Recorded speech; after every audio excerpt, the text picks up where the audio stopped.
అర్థం లేని ఆరోపణలు తెలంగాణ నుంచి బకాయిలు వసూలు చేయింది ఈ బాబే. ట్రాన్స్మిషన్ ఛార్జీ లేని సెకీ విద్యుత్కు ట్రాన్స్మిషన్ ఛార్జీల కోసం అధిక ధర అంటూ వక్రభాష్యం. థర్మల్ బ్యాక్ డౌన్ చేసి విద్యుత్ సంస్థలపై అదనపు భారం వేసి ఆ నెపం గత ప్రభుత్వంపై నెట్టే ప్రయత్నం.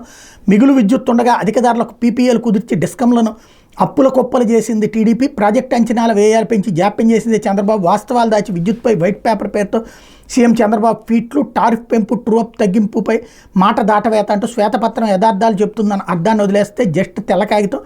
ఎవరికి ఇష్టం వచ్చినట్టు వాళ్ళు రాసుకోవచ్చు. అందుకే సీఎం చంద్రబాబు అధికారంలోకి రాగానే శ్వేతపత్రాల పరంపర మొదలుపెట్టారు. పోలవరం, అమరావతి, ఇప్పుడు విద్యుత్ రంగం కాసుల కోసం ప్రత్యేక హోదాపై రాజీపడి ప్యాకేజీగా తెచ్చుకున్న పోలవరాన్ని తమ వారికి కట్టబెట్టేసి డబ్బులు వచ్చే పనులు మాత్రమే చేసి తాను నాశనం చేసిన జీవనాడి పాపాలను సైతం జగన్పైకి నెట్టేయడం అన్న తొలి తెల్ల కాగితం సారాంశం. తను ఏలిన 5 ఏళ్లు గ్రాఫిక్స్లోని చూపించిన అమరావతిని కూడా జగనే దెబ్బతీశారన్నది మరో శ్వేతపత్ర కథనం. కోలుకోలేని బకాయిలతో విద్యుత్ సంస్థల మనుగడనే ప్రశ్నార్థకం చేసి సరఫరా వ్యవస్థను సర్వనాశనం చేసిన చంద్రబాబు పాత ప్రభుత్వ బకాయిల్ని చెల్లించి విద్యుత్ వ్యవస్థను పట్టాలెక్కించి జగన్పై 3వ పత్రం సైతంగా మరిన్ని అసత్యాలు వండివార్చారు. 7 అంశాలపై శ్వేతపత్రాలు తెస్తానని ముందే చెప్పిన బాబు తన హామీలు నెరవేర్చకుండా కాలయాపన చేయడానికి ముందే కొంత ప్రిపేర్ అయ్యారనేది ఈ రోతపత్రాల లోగుట్టు.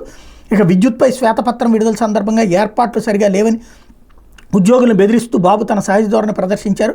జగన్ నిర్ణయాలతో 1,29,503 కోట్ల నష్టం. శ్వేతపత్రంలో సీఎం చంద్రబాబు 5 ఏళ్లలో ప్రజలపై ఛార్జీల రూపంలో 32,166 కోట్ల భారం. గతంలో పవర్ సెక్టార్లో తెచ్చిన సంస్కరణ వల్ల నా పవర్ పోయింది. గత ప్రభుత్వం వివిధ సంస్థలతో చేసుకున్న ఒప్పందాలపై సమీక్ష చేస్తాం. అధికారులు సరిగా పనిచేయకుండా చర్యలు తీసుకుంటామని హెచ్చరికలు అన్నట్టు వార్తను హైలైట్ చేశారు. లేకపోతే ఏడాది డిఎస్